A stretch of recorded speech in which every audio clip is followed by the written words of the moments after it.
मध्य प्रदेश के घने जंगलों में बसा एक सुनसान गांव भैरवनाथ अपने अंधेरे इतिहास के लिए कुख्यात था।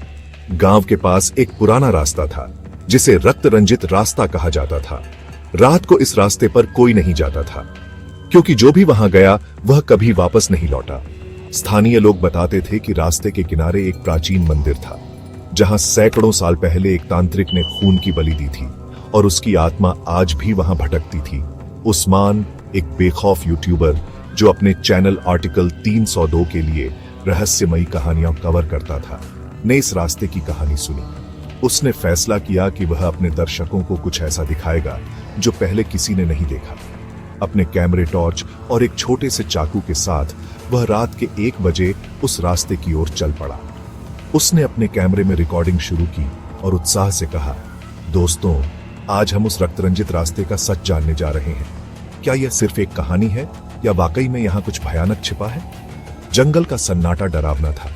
रास्ते पर पेड़ों की टहनियां ऐसी लग रही थीं जैसे कोई उसे देख रहा हो। कोहरा इतना घना था कि उस्मान को अपने पैरों के नीचे का रास्ता भी मुश्किल से दिख रहा था।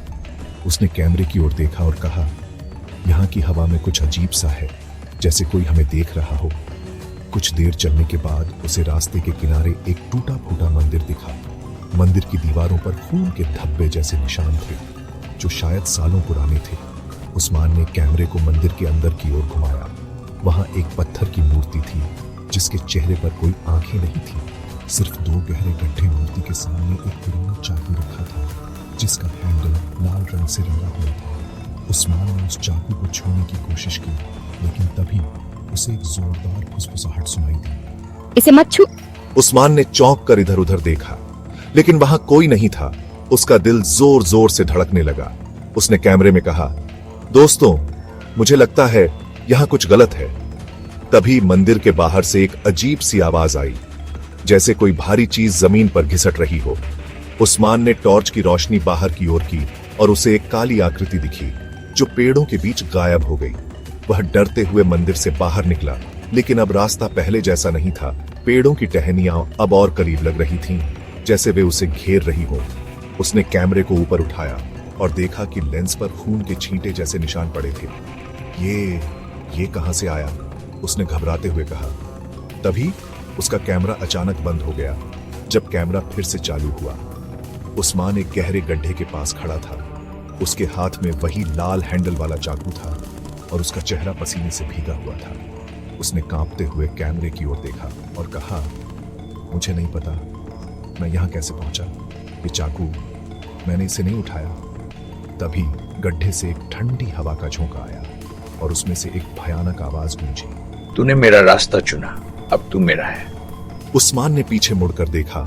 वहां एक लंबा काला साया खड़ा था जिसके चेहरे पर कोई आंखें नहीं थी, सिर्फ 2 खाली गड्ढे। ठीक मूर्ति जैसे उसका मुंह खुला था और उसमें से काला धुआं निकल रहा था। उस्मान चीखा और भागने की कोशिश की, लेकिन उसके पैर जैसे जमीन में गड़ गए थे। साये ने उसका हाथ पकड़ लिया और उसकी त्वचा पर जलन होने लगी। अचानक कैमरे में एक पुरानी डायरी दिखी जो गड्ढे के पास पड़ी थी। उसमें लिखा था, यह मंदिर एक तांत्रिक का ठिकाना था जिसने अपनी शक्ति के लिए सैकड़ों लोगों की बलि दी। उसकी आत्मा हर रात एक नई आत्मा की तलाश में इस रास्ते पर भटकती है। जो भी यहाँ आता है वह उसका शिकार बन जाता है। उस्मान ने डायरी को फेंक दिया और चीखते हुए कहा, मैं यहां से निकलूंगा।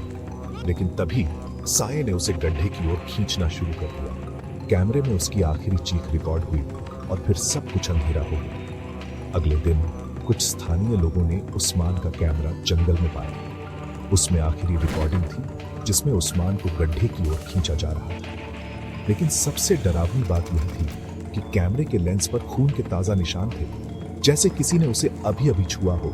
गांव वालों ने डर के मारे कैमरे को मंदिर में रख दिया और वहां से भाग गए। कहते हैं, रक्त रंजित रास्ते पर अब रात को 2 साए दिखते हैं, एक तांत्रिक का और दूसरा उस्मान का। लेकिन जो भी उस रास्ते पर जाता है वह कभी वापस नहीं लौटता। कहानी रक्त रंजित रास्ता, लेखन आर्टिकल 302 टीम, आवाज आर्टिकल 302।